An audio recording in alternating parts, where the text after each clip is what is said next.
नमस्कार दोस्तों, एक बार फिर से आप लोग का बहुत बहुत स्वागत है हमारे ऑफिशियल यूट्यूब चैनल अविजन इंस्टीट्यूट पे। मैं हूँ आप लोगों के साथ उर्वशी सिंघी और आज का जो हमारा टॉपिक ऑफ डिस्कशन दोस्तों यहाँ पर रहने वाला है वो रहने वाला है top 10 current affairs based on 28 of October 2022। आशा करते हैं कि आप लोग घरों में बिल्कुल अच्छे होंगे, सुरक्षित होंगे।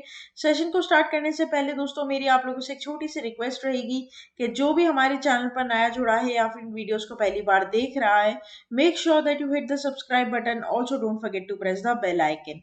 Also, share this video with your friends as well. सिर्फ इतना ही नहीं दोस्तों, अगर आप लोग चाहते हैं कि सेशंस की पीडीएफ आप लोग को मिल जाए तो डिस्क्रिप्शन में जाकर लिंक की हेल्प से सेशन की पीडीएफ को भी आप लोग अवेल कर सकते हो। और साथ ही साथ आप लोग हमारा ऑफिशियल टेलीग्राम चैनल अविजन इंस्टीट्यूट के ग्रुप को भी जरूर ज्वाइन कीजिए। इससे होगा क्या दोस्तों, जब भी कोई नई वीडियो यहाँ पर अपडेट होगी तो उसका लिंक और पीडीएफ सबसे पहले आप लोग को हमारे टेलीग्राम चैनल पर ही मिल जाएगा। साथ ही साथ दोस्तों आप लोग हमारा ऑफिशियल ऐप भी इंस्टॉल कर सकते हैं और हमारी ऑफिशियल वेबसाइट पर जाकर भी सारे कोर्सेज और सारी डिटेल्स आपको वहां से पता चल जाएगी। साथ ही साथ आप वहां पर अपने आप को बहुत हसल फ्री इजीली एनरोल भी कर सकते हैं। तो चलिए फिर स्टार्ट कर देते हैं आज के हमारे सेशन का। दोस्तों पहला क्वेश्चन आपके और मेरे लिए हमारी स्क्रीन पर ये रहा। Which of the following ministry will organize Kashi Tamil Sangamam, a month-long program from the 16th of November in Varanasi? Right तो यहाँ पर दोस्तों आप लोग को बताना है कि कौन सी मिनिस्ट्री ने यहाँ पर काशी तमिल संगमम, ठीक है, ये बेसिकली एक प्रोग्राम है जो कि पूरे महीने चलता है। 16 नवंबर से ये चालू होगा वाराणसी में। कौन सी मिनिस्ट्री इसकी क्या करेगी दोस्तों, यहाँ पर ऑर्गेनाइज करेगी उसको। राइट तो करेक्ट हो जाएगा आपका मिनिस्ट्री ऑफ एजुकेशन। हम पूरी बात यहाँ पर करेंगे तो Kashi Tamil Sangamam will be organize by the ministry of education by next month, and the Kashi Tamil Sangamam is a month-long program that will held from 16th of the next month, that is 16th of November, right? तो ये बात आपको इधर ध्यान रखनी है। अब ma'am ये जो पूरा प्रोग्राम है इसके अंदर होगा क्या, ये ज्यादा इंपॉर्टेंट यहाँ पर बन जाता है। तो देखो आपको पूरी बात हम यहाँ पर बताएंगे दोस्तों। तो ये जो आप लोगों का काशी तमिल संगमम है दोस्तों, बेसिकली यहाँ पर एजुकेशन मिनिस्टर धर्मेंद्र प्रधान इसको क्या करेंगे, एड्रेस करेंगे, मीडिया को इन्फॉर्म करेंगे। More than 2400 Tamil people in 12 groups. He addressed a huge and diverse section of society including academics, philosophy, agriculture, entrepreneurship and arts. These 12 groups will visit Kashi for 8 days to get familiarized with the ancient knowledge shared by these two ancient cities, right? तो दोस्तों 12 group, ये जो आपके groups है, ये 12 group Kashi को visit करेंगे, 8 दिन वहां पर रहेंगे, वहां की इन्वायरमेंट के साथ, वहां के कल्चर के साथ फैमिलराइज होंगे और ये दो सिटीज जो है दोस्तों यहाँ पर उसके बारे में नॉलेज शेयर करेंगे। ठीक है, these group of people will come from Rameshwaram, Chennai, Coimbatore by train. During this time, seminar, lectures and discussions will be held during the program. On this occasion, Mr. Pradhan also launched a website for the registration process for this month long event, right?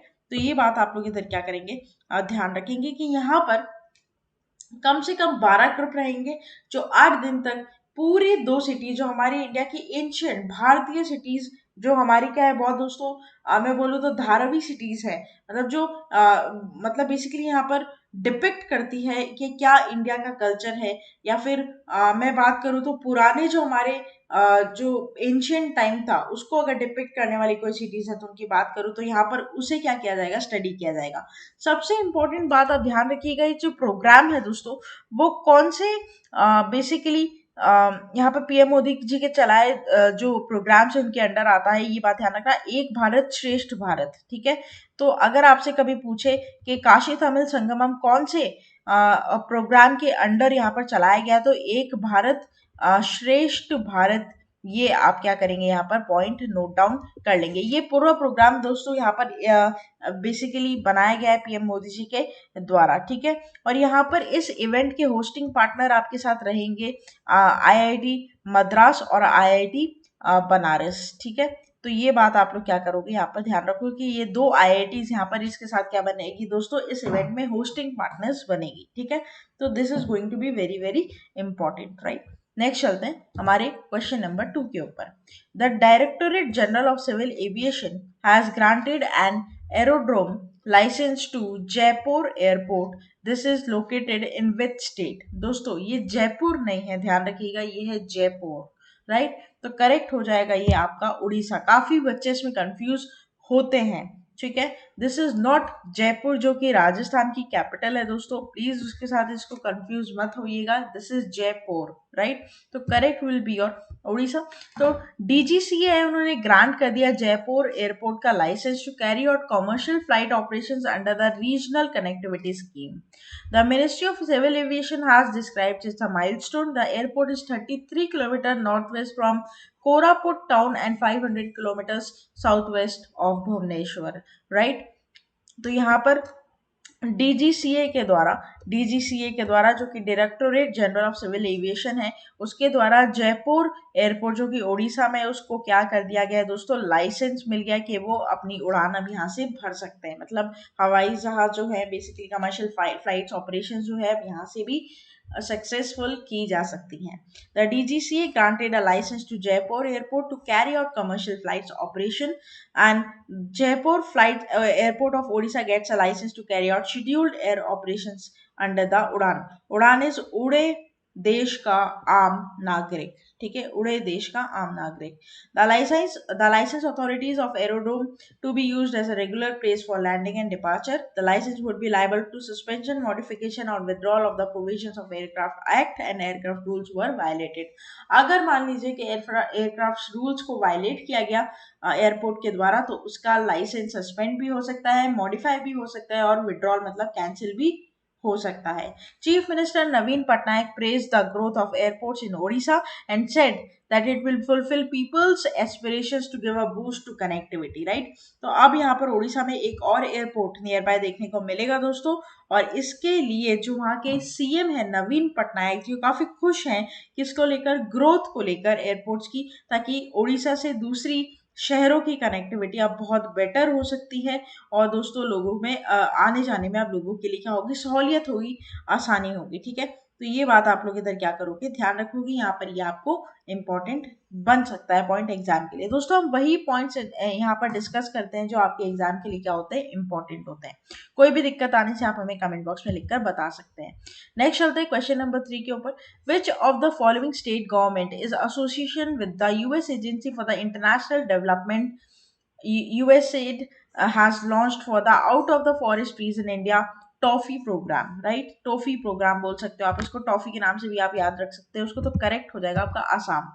तो trees beyond forest initiative, the trees outside forest in India, that is TOFI programme. अब इसको toffee programme किस लिए हम यहाँ पर depict करेंगे, क्योंकि हमारा दोस्तों मेन एम है याद करना, ठीक है, चीजों को ताकि हमें क्या हो सके, रिफ्लेक्सिव माइंड में बैठ सके हमारे, और हम एग्जाम में अगर आता है तो उसे क्या कर सके दोस्तों, अच्छे से बिल्कुल अटेम्प्ट कर सके, ठीक है। तो ये यहाँ पर मेन मकसद रहता है चीजों का। तो ये आप यहाँ पर क्या करोगे, याद करते चलोगे, राइट। तो आसाम गवर्नमेंट के साथ बेसिकली यहाँ पर ये इनिशिएटिव क्या किया गया, लॉन्च किया गया है, ठीक है, ट्रीज बियॉन्ड फॉरेस्ट इनिशिएटिव, ठीक है, ट्रीज बियॉन्ड फॉरेस्ट इनिशिएटिव किस किस के बीच में, आसाम गवर्नमेंट और US agency of international development, right. Simple बात, इससे ज्यादा आपको इसमें कुछ भी याद नहीं रखना है। नेक्स्ट चलते हैं क्वेश्चन नंबर 4 के ऊपर। Diwali will be a public school holiday in which of the following city from 2023? New York, Berlin, Paris, Tokyo, correct will B और न्यूयॉर्क। दोस्तों 2023 से जिस तरीके से भारत में दिवाली की नेशनल हॉलीडे होता है, उसी तरीके से अब दिवाली की नेशनल हॉलीडेज न्यूयॉर्क में भी होगी पब्लिक स्कूल्स में, राइट। तो Diwali will be holiday for the New York city public school starting from next year 2023. Mayor Eric Adams announced. Adams joined the New York Assembly member Jennifer Rajkumar, who had introduced the legislation to recognize Diwali as a holiday. Addressing to the press conference, Rajkumar said, "The time has come to recognize over 2 lakh New Yorkers of Hindu, Buddhist, Sikh, Jain faiths who celebrate Diwali, the festival of lights." She called anniversary day an obscure and antiquated day as compared to Diwali, which is celebrated a growing number of New Yorkers, right?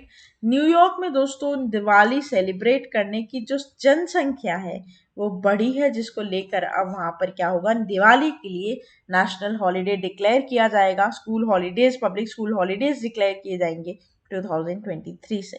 Next चलते हैं, which of the following IIT has been conferred with the National Intellectual Property Awards by 2021-2022 by the Government of India? Correct will be your IIT Madras। दोस्तों national intellectual property award मैंने आपको हमेशा बताया है, rank और indices, ठीक है, this is one of the most important segment of current affairs. उसके बाद कुछ है तो अपॉइंटमेंट्स, राइट।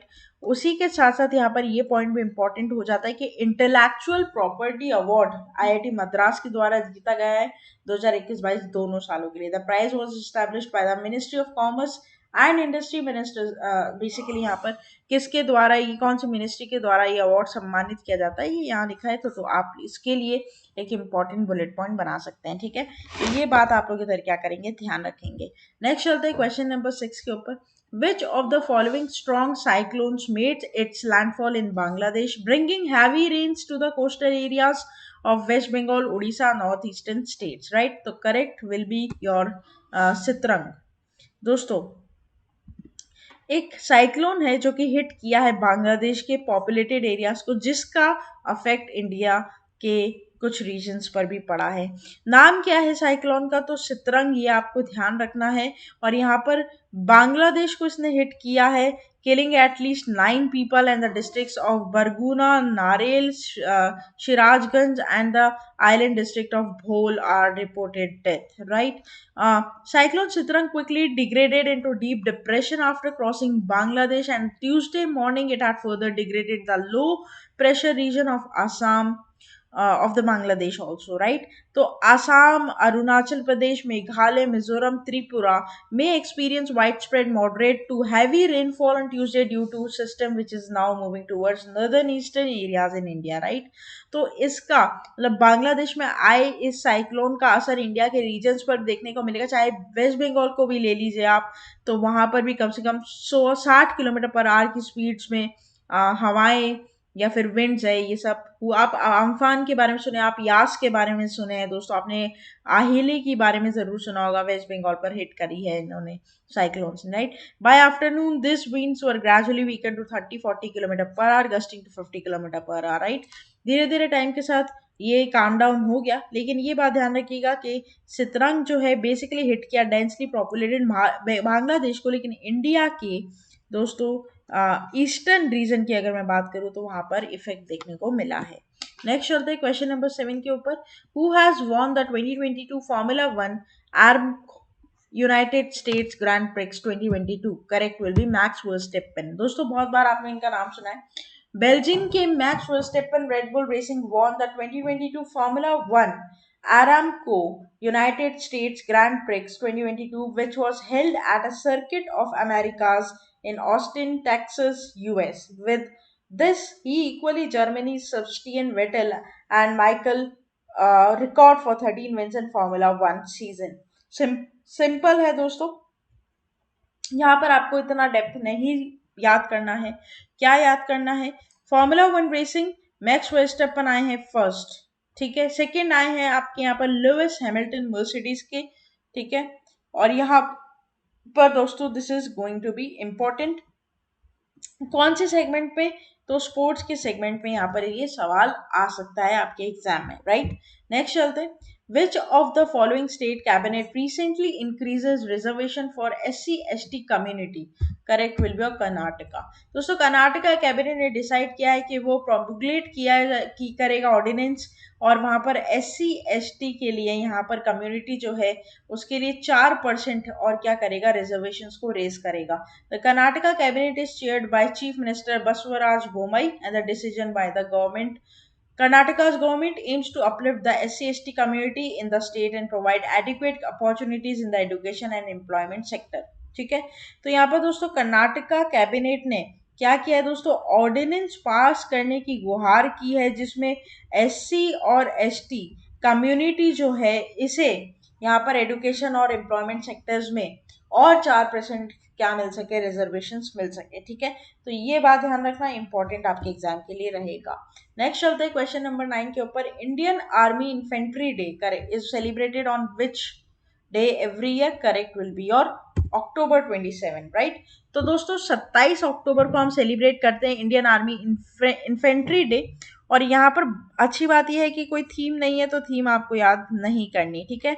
तो ये दिवस को मनाया जाता है to basically organizing by 4 simultaneously bike rallies from all cardinal direction like Tamil Nadu, Jammu Kashmir, Shillong, Meghalaya or Ahmedabad, Gujarat. The rally started from October 16 and will cover travel across the country, culminating at a National War Memorial on Infantry Day. Right? So this is very की important to know कि इस साल ये 76th addition रहेगा 2022 में, ठीक है इसका।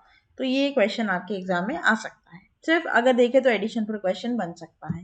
नेक्स्ट चलते हैं last question of this session के ऊपर। डिमाइस है दोस्तों, ध्यान रखिएगा, थोड़ा सा सतर्क रहिएगा। Pinaki Chaudhary who has recently been passed away belongs to which of the following field of interest, correct will be your film director. दोस्तों बहुत जाने माने बंगाली के director, film director, national award receipt Pinaki Chaudhary, इनका देहांत हो चुका है at the age of 82 and he died due to lymphoma, a cancer of lymphatic system, and he was born in on 19th of September 1940 and had a varied interest in arts and music, right? इन्होंने काफी अच्छी अपने life का debut किया था दोस्तों 1983 में छेना अछेना छेना अछेना दोस्तों फिल्म के थ्रू, राइट। तो ये आप ध्यान रखिएगा, बहुत ही जाने माने हस्ती थे, बंगाली फिल्म डायरेक्टर पिनाकी चौधरी, इनका डिमाइस हो चुका है। और विचरी है आपके एग्जाम में क्वेश्चन बना सकती है। तो ये था हमारा पूरा टॉप 10 करंट अफेयर्स का सेशन। आशा करते हैं कि सेशन दोस्तों आप लोग को अच्छा लगा होगा। अच्छा लगा है तो प्लीज लाइक करना मत भूलिएगा। चैनल को आप लोग तुरंत ही सब्सक्राइब कर लीजिए। साथ ही साथ आप लोग इसे शेयर करते रहिएगा अपने फ्रेंड्स के साथ, रिलेटिव्स के साथ, ऐसे एग्जाम एस्पिरेंट्स के साथ, ताकि उन्हें भी वीडियोस के थ्रू हेल्प हो सके और वो अपनी प्रिपरेशंस को और मजबूत बना सके। दोस्तों आप मेरे साथ जुड़ सकते हो डायरेक्टली ऐसे इंपॉर्टेंट वीडियोस की लिंक और पीडीएफ के लिए टेलीग्राम चैनल पर, जहां पर आपको सबसे पहले हम प्रोवाइड करेंगे सारे वीडियोस के लिंक, ठीक है। कोई भी नोटिफिकेशन आती है तो वह भी आपको सबसे पहले टेलीग्राम चैनल पर ही दी जाएगी। साथ ही साथ मेरे द्वारा टेलीग्राम चैनल पर एमसीक्यूज अपलोड किए जाएंगे ताकि आप उसे क्या कर सको, अटेम्प्ट कर सको और आपको पता चल सके कि किस तरीके से एग्जाम में एमसीक्यूज आते हैं करंट अफेयर्स के ऊपर, जनरल अवेयरनेस के ऊपर, राइट। तो ये था। तो आगे आने वाले और सेशंस के लिए आप लोग बने रहिए। तब तक के लिए दोस्तों thank you so much and have a nice day.